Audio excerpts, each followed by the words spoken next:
Stage the wonderful Steve Rushton and Amelia Lilly.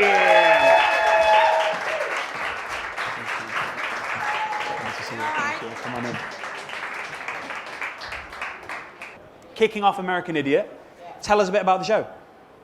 Well, it's about three best friends, how they react post 9/11 in America, and it's like their journey of finding themselves, you know, like a coming of age sort of thing in and post 9/11 America. I play what's her name? Sure. What's her name? I play Will. Okay, great. Is Will one of the three best friends? Yes, that's right. Yeah, you've got Johnny, like the lead guy, and I'm one of his best friends, Will. Great. So tell us a bit about Will.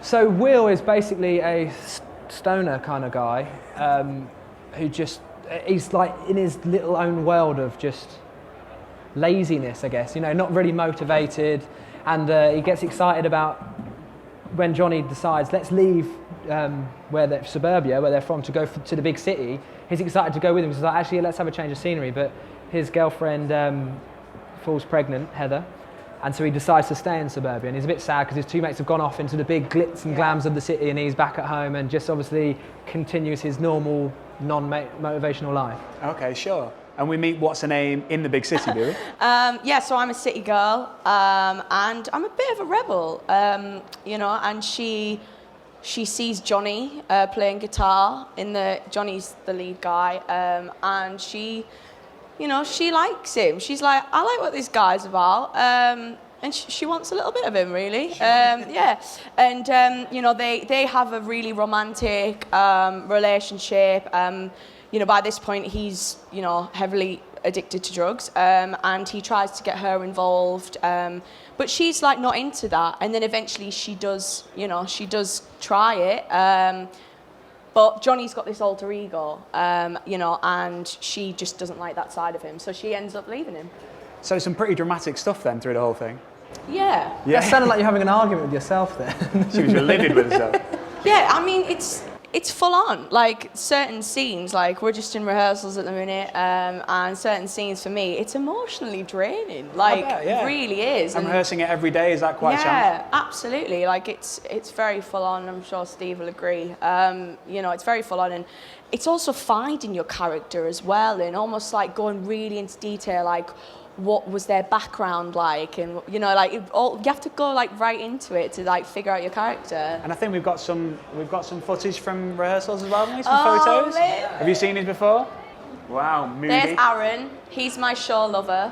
Okay, my show lover. There's me in the background making a weird face. Yeah. There's Aaron again. Do you know what's really funny is he's shaved his hair and I have to stroke his head. Sure. And it's quite funny stroking like a shaved head. Very tenderly. Yeah. There's Alexis. He plays Tunny, which is one of the three best friends. Okay, great. And there's my pregger's girlfriend there, Heather. Gosh, there's a lot going on here, isn't it? It's very highs and lows. It must There be. we all are. There you are. What a good gang. That's the team. I'm answering the shoe there. So is it the dramatic sort of storyline that drew you to American Idiot in the first place, or what was the real thing? I'm the biggest Green Day fan in the world. That's why I got into music. When I was about 11, I think, my sister was playing Dookie, and I just absolutely fell in love with Green Day and wanted to be Billy Joe. And I started my own little band when I was 12 called Mr. Cheerful, and I thought I was Billy Joe. And I bought the baby blue Fender Strat. And so everything that they've done, I've just like emulated or in my head and wanted to recreate. And so he's definitely the biggest inspiration in my musical life and career. And so when Amelia got the phone call asking if she'd come in and audition for American Idiot, I was like, that's amazing. I'm so proud and so pleased for you.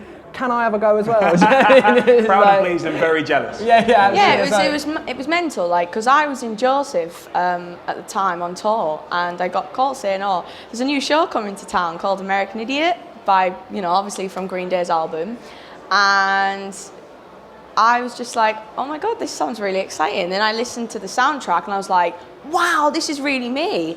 And I went in and I auditioned, and then Steve got an audition, which was great. And very different from Joseph as well, this show. I mean, very different. Yeah. I mean, Joseph was definitely a challenge for me. You know, I never got off the stage. Yeah. I was on stage for the full 2-hour show. Because you played the narrator, didn't Yeah, you? I played the narrator, but it was a great experience for me because it was my theatre debut, and now going into the West End, you know, I feel a little bit more comfortable in the theatre world. Yeah, so, and you can take on that really meaty role. Absolutely, I guess, yeah, definitely. It's fantastic. And for yourself, that Green Day influence took you through a massive career in music. Yeah, absolutely, yeah. And your band Son of Dork, Yeah, when which I was, inspired another musical, in fact. it did, yeah. Yeah. Our debut album, Welcome to Louisville, was turned into a musical by James, a very clever genius guy who, yes? James Bourne. out. Who turned that and wrote it with a guy, Elliot, made Louisville the musical, and it's fantastic. So. And how was your time in Son of Dork? I mean, you I really enjoyed played some that. That huge was shows. wicked fun, yeah. Yeah. I was just turning 18, so it was Wow. like really exciting for me. I really What an enjoyed experience it. to have Yeah. as an 18-year-old. That was Are wicked. you warped forever, or have you managed to recover? No, I think I've recovered, yeah. Okay. Now, well-rounded individual now, yeah. Doing theatre, you know. Yeah. Yeah, that's great. Fantastic. And your first album went gold as well, didn't it? It did, yeah. But the Son of Dork first album went gold, yeah. And that's not to mention your career in music, which obviously took you to the X Factor. Yeah, You came third. it is. I imagine yeah. you're very good at queuing up now. Do you get less frustrated when you're in queues?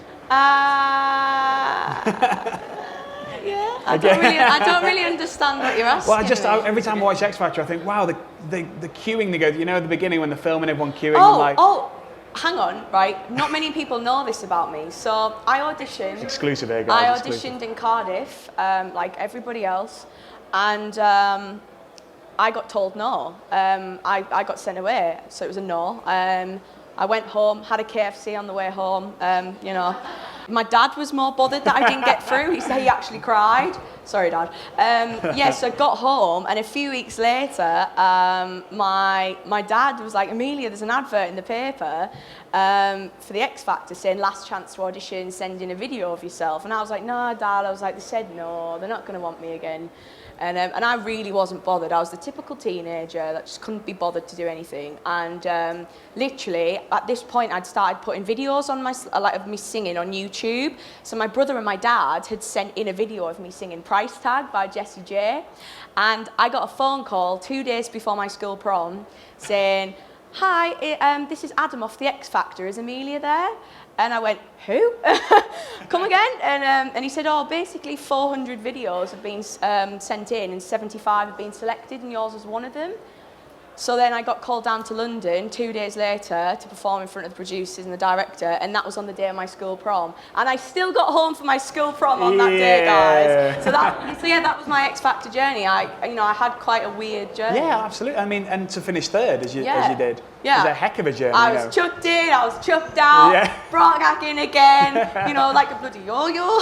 I guess you appreciated it all the more as you progressed through the thing. Do you know what? I think it made me more confident as a performer because I was so young. I was only 16. I came back in. I'd had experience, going up and down the country doing gigs whilst I was out the show. I came back in. I was more confident. Yeah.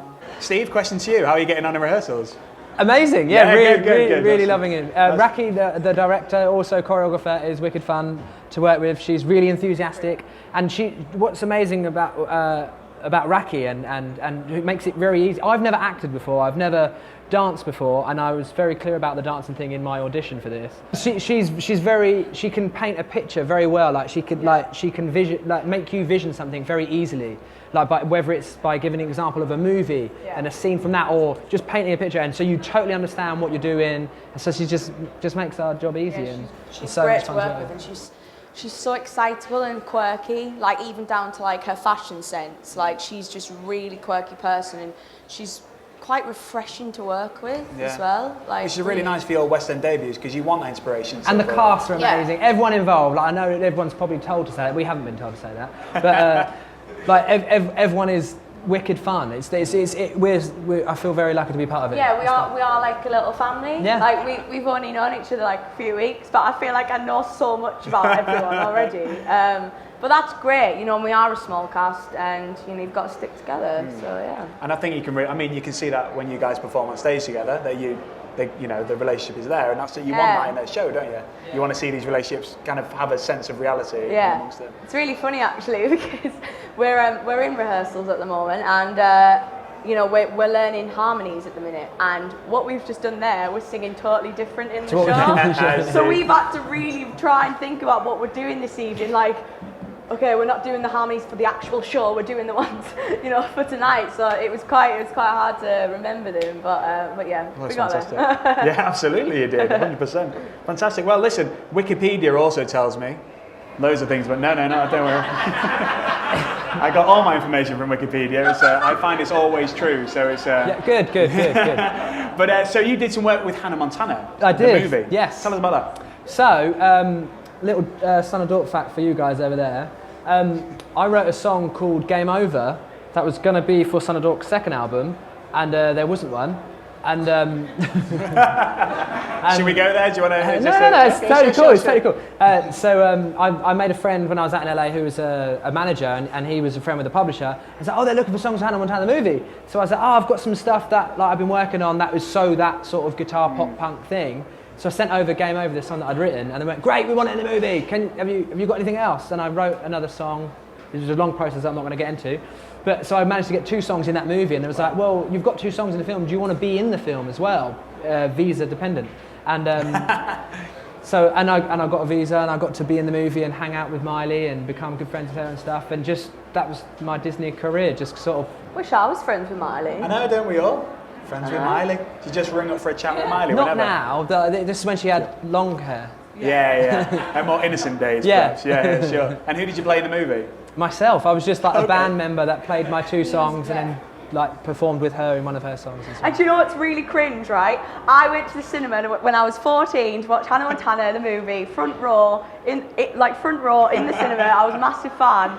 And then a few years later, I never thought I'd be working with someone from that. Like, I was the biggest Disney Channel fan ever, still am now. And like, he's literally been in that bubble for like a good period of his life. And I was just like, you've done everything I want to do. And when I first found out all this from Steve, I was totally starstruck by him. I went to bed the night and I rang my mum and went, Mum, my guitarist, so famous, like, why is he working with me? Like, I was absolutely like starstruck by him, and I still am now. Well, listen, we will power through with my second piece of Wikipedia knowledge on Steve, which is that apparently, we've heard, perhaps incorrectly, that he holds the world record for the most amount of chocolate buttons eaten in 1 minute. It's very false. Oh, it's not true. We've literally just had this conversation. Yeah. So where's this coming from? Do people notice about you? I don't know.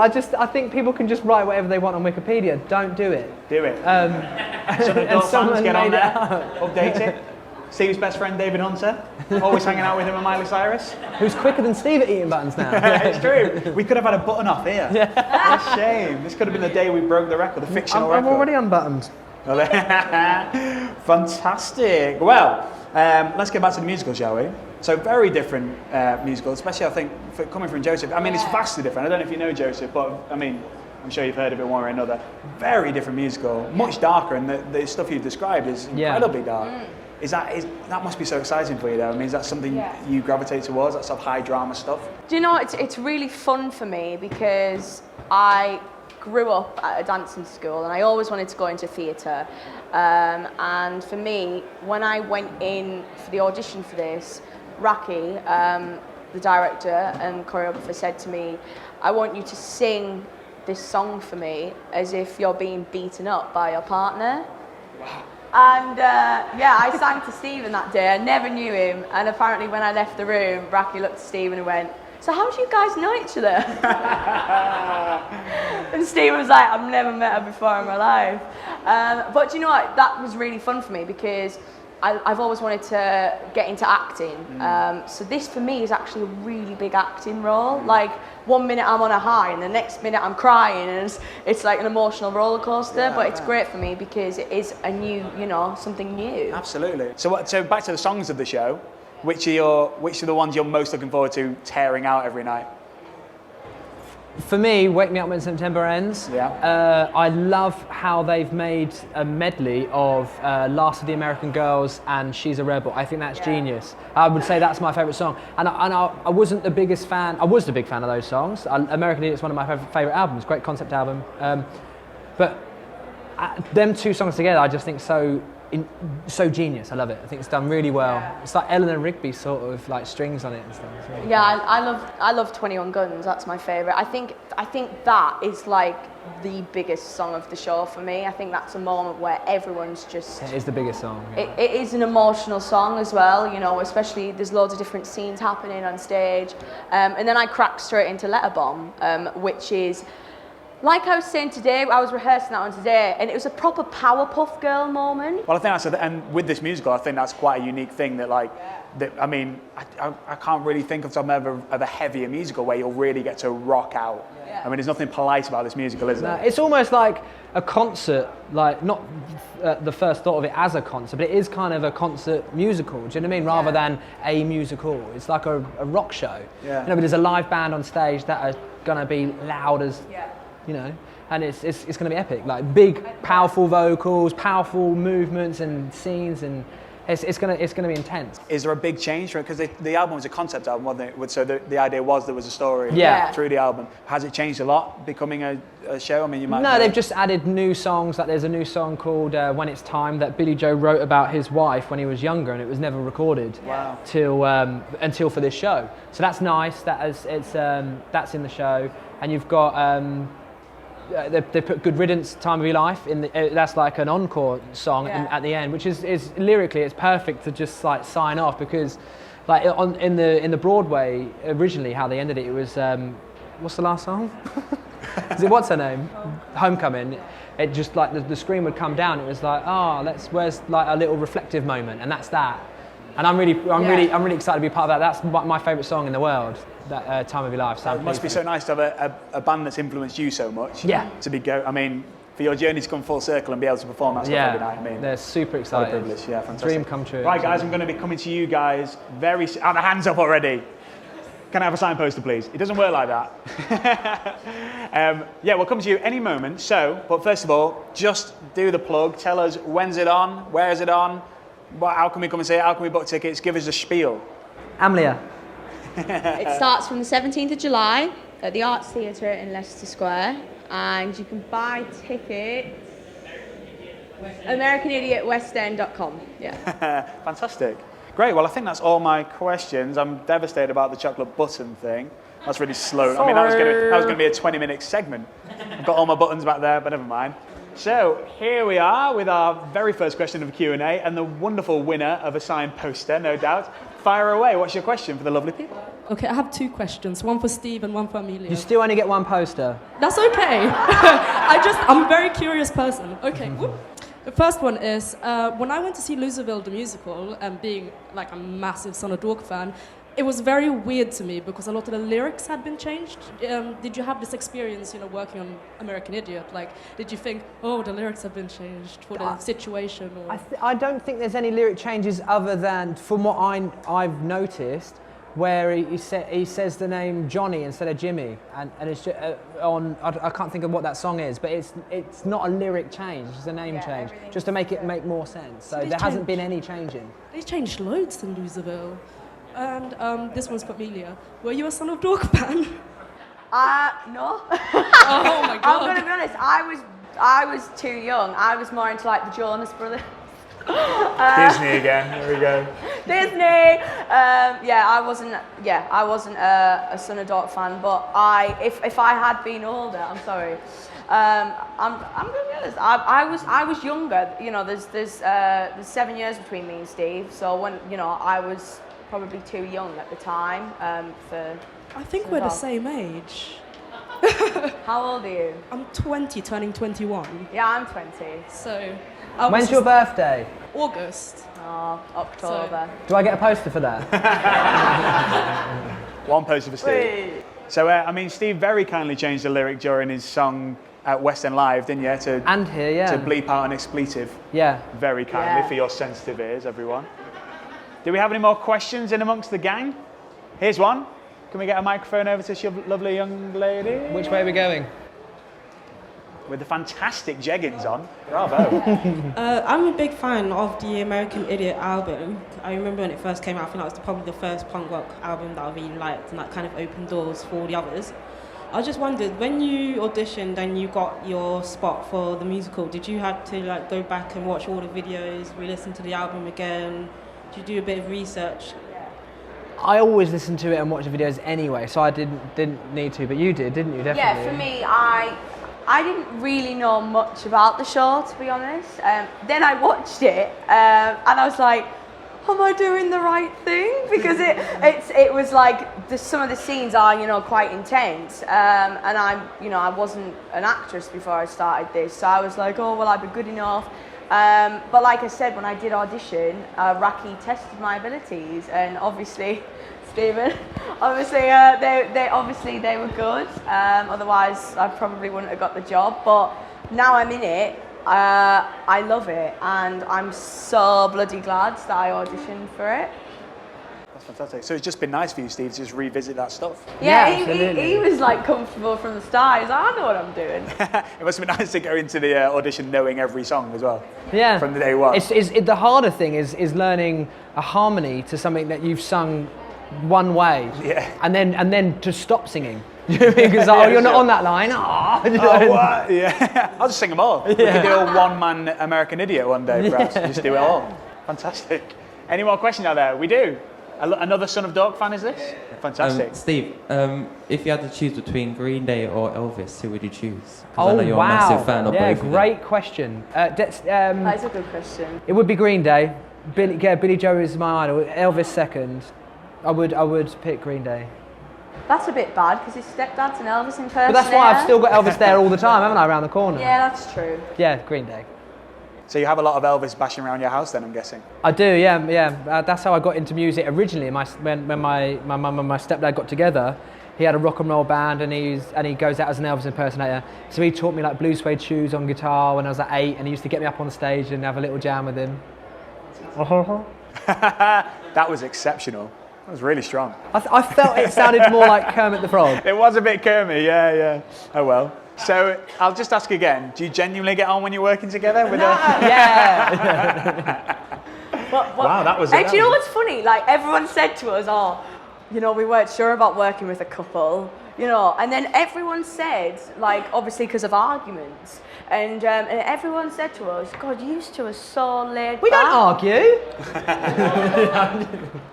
And, you know, everyone said to us, you know, how laid back we are with each other, which is really nice to hear. Well, I can imagine it really helps, actually, to come into a new group of people, Yeah. kind of knowing each other and being able to kind of, I guess it helped that kind of family vibe that you were talking about. It's really nice, and also being able to, like, travel to work together and get home in the night and discuss, like, oh, what bits do you want to go over? Do you know what I mean? So I love the idea of you two just rehearsing at home, and then it says, especially the dramatic stuff, the neighbours must think you're having a domestic. Well, It's funny because like a lot of the scenes we're not doing together, so we thought we'd see each other loads at work, and we only see each other on the tube home on the way there on some days or lunch. I'll say to Steve, like, how was your day today? And, like, we've And we're been the same They're just separate bits. Fantastic. Great. Any more questions out there? There's still plenty of signposters to come. Oh, they're pointing. Lovely lady over here. If we can have a microphone. Go ahead. Hiya. So if you could be any other character within the production, which one would you be and why? Or I'd want to be Saint Jimmy. Okay. And I've made a deal with Raki that I am second cover Saint Jimmy. So if I go on, guys, you have to come and see me as Saint Jimmy. What would your name be though? Would it stay as Saint Jimmy or would you change it? I'd be playing a man. You wouldn't be Saint Jenny or I something? think I could play a great man.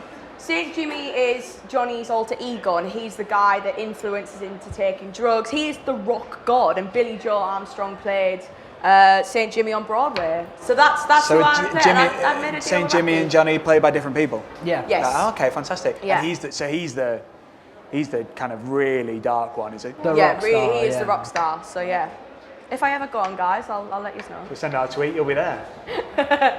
Hashtag Saint Jenny. Great. So, and yourself? I'm really happy with playing Will. He's just content, guys. Yeah, It's I mean, lovely. I actually Boring. auditioned. I auditioned for Saint Jimmy. He would be. I probably would enjoy doing that because Billy Joe did it. So yeah, any more questions? A signposter to you with your hand up. Oh, we're getting pointed over here. Have we got a baseball cap on?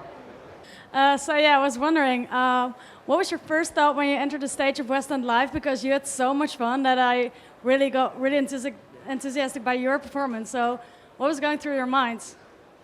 So tell us a little about West End Live. So tell us what this is for anyone who's not heard of West End Live. West End Live is a weekend of basically all the shows in the West End come into Trafalgar Square and performing like a medley from their own show. Yeah, I know it sounds really cheesy, but for me it was a dream come true. Like to be at West End Live, like I had to pinch myself. But I think what was great about our show is that, you know, everything was very theatre, and we came on and it was more like a Green Day gig, you know, so everyone was just rocking out. And what was nice, you know, and I'm sure Steve will agree that, you know, when we, you know, I'm sure. You know, when it was nerve-wracking going out there as a new show. You know, we hadn't even started rehearsals when we did West End Live. And then when we got out onto the stage and said, you know, we're going to sing 21 Guns, everyone was like, woo! Yeah, they were really. So it was just like, into oh my it, God, yeah! And it's like, what is it, 20, 30,000 people? What is it? Yeah, it was like amazing. It was like probably about that, yeah. And everyone was singing along, you know, the hands in the air. It was like being at a concert, you know. It was brilliant for me, and you know. Yeah, it felt great. It was yeah. really I suppose that's a lovely thing as well for a new show, like you say, to be kind of like trying it out with songs that people know and love already. Yeah, I mean, I was singing absolutely. along from the back when you guys were singing. Yeah. Oh, I love this one. It's hard not to. And I bet there's a lot of that in the show where people go, oh, Green Day. I didn't realise this was, that song was by them. And you know, when you go to a gig, you know, oh, they wrote that one as well. And, but, I mean, what a great marriage of a gig, like a real gig and a show. Yeah. How did it feel stepping out in front of 30, 40, 50, I mean, I'm growing by the minute, 40, 50, 100,000 people? There was 217,000 people there. Whoa. And I was bricking it. I was really nervous because I haven't sung live like that. I've played guitar for Amelia and for the X Factor, and basically when I moved back from America in like 2011, 10, I hadn't sung since then in 2009, I guess, 2010. As myself or as a performer, I've always been like the little blurred out, unlit person in the background, you know, playing the guitar. So doing that, I was like a front man again, and it's been like 5-6 years since I've done that. So I was really nervous, wasn't I? Do you know what was nice? Like, as Steve's partner and obviously being in the show with him, like, he was so nervous, and I mean, I had to shout at him. Like, I felt like his mother. I was like, snap out of it, man up. I think that's why I play Will really well, because he's an extension of me. He genuinely is. But then when, you know what, when it actually got to West End Live, I think I was more nervous than him. And I was going to Sean, the company manager, I think I'm going to be sick, I think I'm going to die, like literally, but that's just me. But yeah, and he went out and he absolutely smashed it, and it was a really proud moment. And even like my mum and dad were like, wow, like why was he so nervous? Thank you for that question. That was fantastic. What a great experience and an amazing introduction to that show. Absolutely. Singing it in that sort of gig setting. How fantastic. It was wicked, just quickly, it was wicked to do it with Lucas as well, who's playing Saint Jimmy, because we sang Know Your Enemy. And he sang Know Your Enemy, and he's wicked fun. He's perfect as Saint Jimmy, isn't he? Yeah. And he was just like channeling his inner rock star, and that was wicked to be on stage next to that, because it's a great song, and seeing him do it. He's fab. It's fabulous. Any more questions out there? Hi. I saw the show when it toured a couple of years ago, and it was at Hammersmith Apollo, so it's like a massive stage compared to the Arts. Has it changed a lot to make it smaller to fit it at that theatre? Yes. Yeah, it has, but I mean, the story's still there, but obviously you have to do your own production of it, you know, you can't copy. But I think what we have done with it is, you know, and maybe I am being biased, but I genuinely think it's incredible, and yeah, I mean... I think it's... the Broadway one is amazing, and obviously it's won 2 Tony Awards, and it won a Grammy for Best Soundtrack, didn't it? Musical soundtrack. Yeah. But I maybe because I'm part of it, but I genuinely think ours is better because I understand the story more. Like if you've watched the Broadway one, I think some bits are a bit unclear to me. Maybe not to you, but to me they were a little bit unclear. And I think Raki's made it more clear to understand the story. Yeah, she's all about painting the picture, and she wants the audience to see her picture that she's drawing for you. And I think it makes more sense. And obviously it's new choreography, and I think that's more in tune to the sound and the lyric and of Green Day as American Idiot. And I think that, although it's a smaller cast, there's only 11 of us, I think it's perfect for the theatre, and it's going to be amazing. The rehearsals are amazing. Get tickets and come. I mean, it struck me when I saw it was going on in the arts that in that sort of space that it would blow my face off, which would be fantastic. Absolutely. Yeah, that's exactly I what want it it's to gonna really be, yeah. hit me. And two, that I think is such a beauty. I mean, I'm a real fan of the arts theatre. I think it's such an intimate space that I think all that acting work that you guys are working on is going to come across so well. And I think you'll feel so much more part of the action than you would in one of those giant theatres, you know. And I mean, I can't wait to see it, but I genuinely, and I hope if the sound guy's here, I want you to blow my face off. I want this Green Day pumping out of me, you know. If bass drum doesn't hurt your chest and a snare doesn't make you blink, it's not loud enough. You see lots of people blinking with you on stage. Fantastic. I hope that answers your question. Any more for us? Great. I mean, we're running out of posters, I think. I reckon we're in danger territory. Get your question in quick, guys. I can give you my Don't miss out. socks. Signed socks to the 10th question. Here we go. Line them up. Let's have a microphone over here. Hi, I want to know what's the hardest part of the show for both of you? The hardest part? The hardest Yes. part? Ooh. My hardest part is, I think you've got harder parts than me, a lot more. Yeah. My hardest part is when I'm so intoxicated and taken so much drugs that I'm completely out of it, that just that moment when I'm singing their song called "Give Me Novocaine," that's quite a hard thing to do, because I get really upset because I'm supposed to, but I don't want to get upset as me. I have a sex scene to do in this show, and on the day that I had to do it with Aaron, who's playing Johnny, I was nearly close to tears. I've never done anything like that before in my life, and I was so nervous, as I'm sure all of you would be if you had to do a sex scene with someone. And you know what? Literally, I feel so much more comfortable doing it now. But it is a scary thing. So that's definitely the hardest part for me, because it is challenging and it has to look real. It has to look like. We won't go into details, Sure. but yeah, it's definitely hard, but challenging, and I think it's been a great experience for me to try and do something like that. Absolutely, to push yourself and do. Definitely. Was that a pressure knowing your partner was there? That did you talk about the sex scene before? And was like, just go for it, love. Do you know what? Steve was great about it. He was like, I'm more concerned about how Amelia feels, because I was really nervous about it. And he's been really supportive, which is great, and that's our job. We have to act. It's part of the job. Absolutely. Fantastic. Well played. Great question. Well, if that's your lot then, last chance, signed socks, forget it. Can we put our hands together once more then for Steve and Amelia, stars of American Idiot?